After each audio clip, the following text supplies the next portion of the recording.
2025, I sold over $1 million worth of brand name goods on Amazon. This video marks the start of what I plan to do next, which is going to be scaling to $3 million in 2026. Each week, I plan to share updates on spend, revenue, profits, all the numbers that you guys want to see so we can see how close we are of reaching our goal week over week. Now, before we get into any numbers, I want to explain how this series is actually going to work and why I'm doing it. So to give anyone a bit of context who's unfamiliar with who I am, I basically started documenting my journey of starting an Amazon FBA business back in March of 2024, and that was when I was a complete beginner and knew nothing about Amazon. I had just come from reselling shoes part-time while working odd jobs like in between high school and stuff like that. So I always had the idea of how to resell products.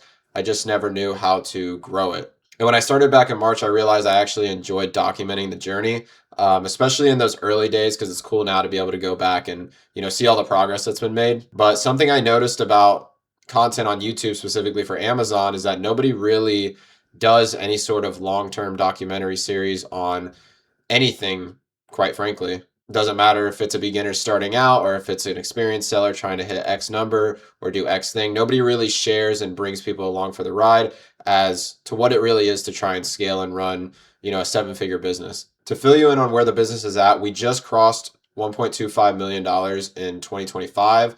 So I think getting to 3 million is pretty feasible considering we also now have 3 employees. So I hired my very first one back in December of 2024. So she's been with me just over a year now. And then I hired my other 2, which is another admin and then a product sourcer.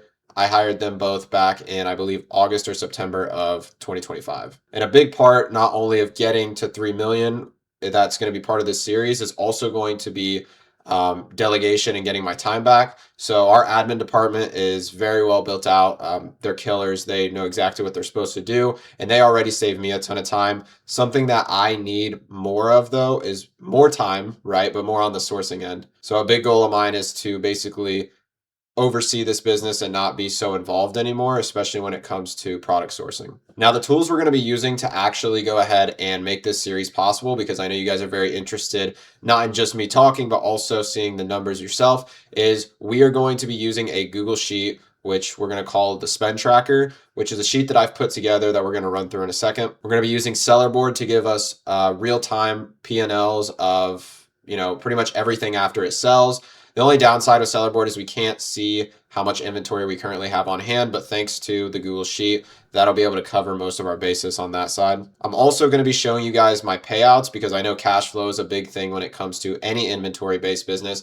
So I'm going to be showing my disbursements page from Seller Central, and then we're going to kind of compare that to how much I spend month over month, so you guys can get an idea of, how upside down we might be when scaling heavily. We're also going to use QuickBooks as a final checker because I know some people still say Sellerboard's not accurate. So we're going to use QuickBooks to fully get rid of any claims that the profit is not profit.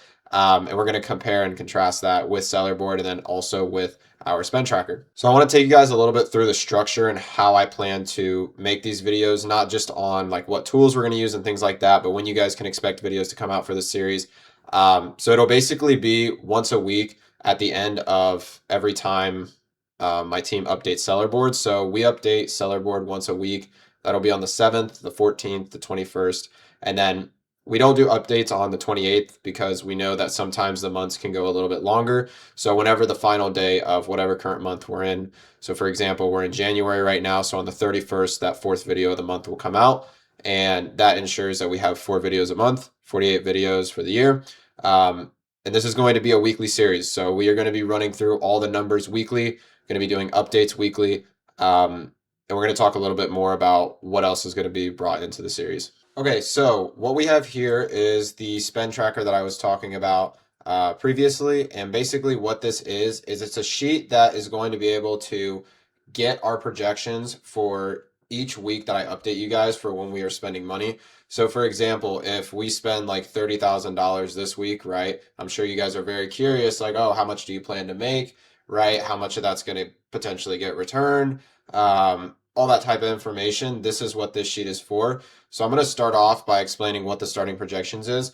So I ran the numbers from about November because I'm not going to count December as that is kind of an anomaly. But in November, we were running into about a $33 average sale price, which if you don't like know what ASP means, it means average sale price. Basically, what is the average price that we're selling products at? And then the reverse, so that would be at ACOG is average cost of goods, right? So we're basically on average buying products for almost an $18 buy cost and flipping them for 33. Our prep per unit. So if you guys don't know, I run my business completely remote. I do only prep centers. I don't self-prep anything. So all of the prep is outsourced to prep centers. Right now I'm paying on average about $1.30 a unit. And then my overhead, pretty much fixed overhead, is sitting right at $3,000. So this is important because this will kind of help break down the final P&L as we progress throughout these tabs. On average, I'd say we have about a 4% return rate, with half of those being sellable returns. And then our cost of good to revenue ratio is about 53, almost 54%.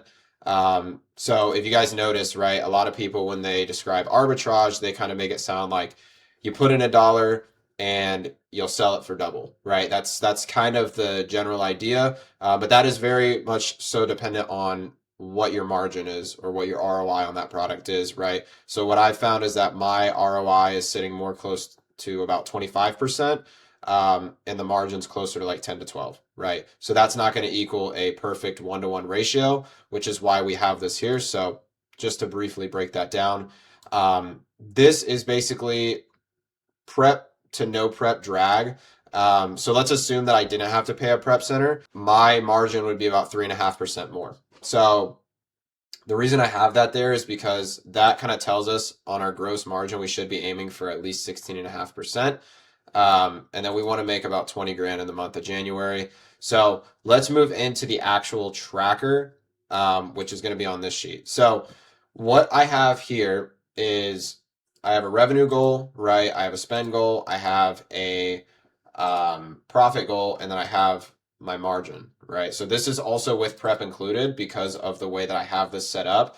This entire sheet is going to be done entirely through SellerAmp, just like extensions, which we're going to show in this example product here. But basically, we can get all of the information we need for each product that I buy, put into this sheet via SellerAmp, and then these totals up here, which is our units, ACOG, ASP, all update, and then that'll all get funneled into what the numbers look like once they start getting returned, so then we can actually get a final output. So I made sure that you guys are being able to get introduced to each part of the process. So we'll use this product as an example here.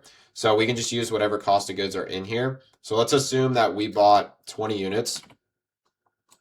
So we buy 20 units here, and it's going to go into our projection sheet here.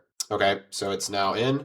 And as you can see, right, every time we add something, we get our name for the product, we get the ASIN, the date, cost of good, how many, how much total spend that is, how much we plan to sell, like estimated sales, the projected profits, projected margin, and then the ASP. And that will update all of these numbers up here. So even though you guys are going to be following this along week by week, this is a tracker that can be done daily, right? So we can see like it kind of puts you on track for daily spend goal, daily revenue goal, daily profit.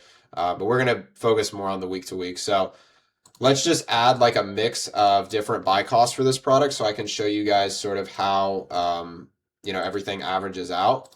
So we can say like we lost money there, and then we can say we made just like a pretty normal return on this last buy here. And we can say we bought like 10 units on this. Okay. So now with all of these in here, right, you guys can see that the units are lined up here. ACOG is going to be all factored in from our total spend divided by how many units. And then we also have ASP. So now what this is going to do is this data is going to get funneled into our projected after returns, right? So you can see here that we have the 45 units, we have the sale price, we have the COGS, and then we have the margin, all that kind of stuff. And we also have our return rate. So remember that number from before, how I was telling you guys about my average return rate, sellable return rate. This is all here. And then the rest of the calculations that go into all of the Amazon fees are being calculated on the back end, which then spits out a very, very close to final projected margin number. And this is kind of like the way that we're going to keep track of how the series is going before Sellerboard actually gives us our final P&L, which I still will show the weekly P&L. But just understand that whatever gets added to this sheet is likely going to be next month's projections, because with FBA, it does take some time for the inventory to start checking in to then sell through, right? So expect everything that gets added into this sheet to be for February, but then I'll also update you guys with how January is going as well. So we can see here that we went from basically having a margin of 8% to then after returns now being around 5.5%. And then we move to the final step, which is going to be the net projections. And that's just going to pull all my overhead costs, right? So a very simple way to think about this is this is the hub for everything that we buy in a week. That then gets filtered and averaged out amongst into here, which is going to calculate its return rates and stuff like that on average. And then it gets put into being factored in with our overhead, right? So we can see here, if we're paying $96 a day roughly in overhead, we would have lost money if this was all we bought today, right? So this is how I'm going to keep you guys updated. This is the sheet. I wanted to introduce this because I think everybody kind of knows how Sellerboard works. I am going to cut and we're going to show also Sellerboard just to give a brief demonstration on what I'm going to do there. But this is the sheet. This is what I'm going to be filling you guys in at the start of the videos on, so that you guys kind of understand what's going on. Now moving along to Sellerboard. So these numbers are actually reflective of what the business did. As you can see, we did that 300K in December. And basically we're going to break down and go through the numbers just like how you see them here. So we're going to be able to see refunds, gross profit, net profit, right? We're also going to be able to look into that, see how much margin we made for the month. Again, like refunds is shown, sellable returns as well. And that's how we're going to break down Sellerboard. And then I will also make sure to show you guys the indirect expenses, which should be very reflective of what our projections has, but sometimes month to month, this can marginally change.